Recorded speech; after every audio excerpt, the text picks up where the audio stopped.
in our body. So for the heme synthesis, you have to remember two compartments. So it is not occurring only in cytoplasm or only in the mitochondria. So some of the reaction of heme synthesis that is occurring in mitochondria and some of them are the cytoplasm. So here quick revision is that, so you can recall whole heme synthesis. First reaction of this heme synthesis, that is with the help of ALA synthase, and this ALA synthase will act over the glycine and succinyl CoA. This reaction will occur in the mitochondria, and finally delta ALA means delta aminolevulinic acid is generated.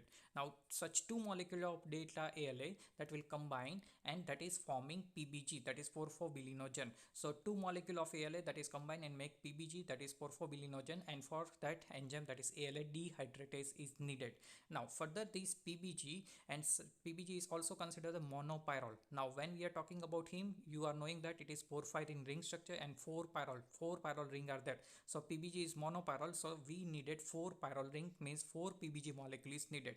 So such four molecule of PBG that will be undergo the deamination reaction. So enzyme that is PBG deaminase, and that will make or separate four molecule of ammonia from the four molecule of pyrrole, means 4 PBG porphobilinogen, and finally HMB means hydroxymethylbilene molecule is synthesized. So that is also considered sometimes 3A reaction. Now from this hydroxymethylbilene, it is a linear tetrapyrrole structure, but actually in a heme there is a cyclic ring structure is there, and so from that HMB hydroxymethylbilene particular UPG3 is synthesized, uroporphyrinogen 3.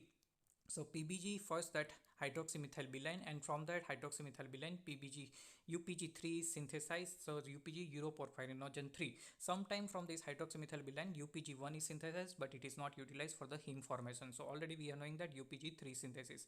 Now from this UPG3 synthesis, particular carbon dioxide is removed, so name of enzyme that is UPG decarboxylase. So that UPG3 from that carbon dioxide is removed, so acetyl group which is present over UPG is converted to the methyl group, and finally from the UPG CPG means coproporphyrinogen 3 is generated. So these three reaction, particular ALA to PBG, PBG to UPG3 and CPG3, that all are occurring in the cytoplasm. So cytoplasm to CPG, CPG3 now shifting to the mitochondria. So inside the mitochondria what happened, this CPG3 is further converted into the PPG means protoporphyrinogen. Now up to this porphyrinogen are all the colorless compound, but once that PPG3 is converted into the protoporphyrin with the help of PPG oxidase enzyme, here CPG oxidase, next that is PPG oxidase, both are present inside the mitochondria.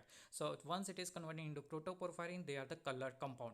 Now from this protoporphyrin, finally iron molecule is added, Fe+2 means ferrous molecule is added, and so that protoporphyrin is finally converted into the heme molecule. So finally heme is generated. Now that heme can combine with the globin and can form the hemoglobin. Now this enzyme that is called a ferrochelatase as well as heme synthase. Now in this whole reaction of heme synthesis, first enzyme that is ALA synthase, that is the most important, as well as the last enzyme that is heme synthase, that is also important. Also you have to remember that ALA dehydratase, so it is also controlled by the some particular molecule like lead.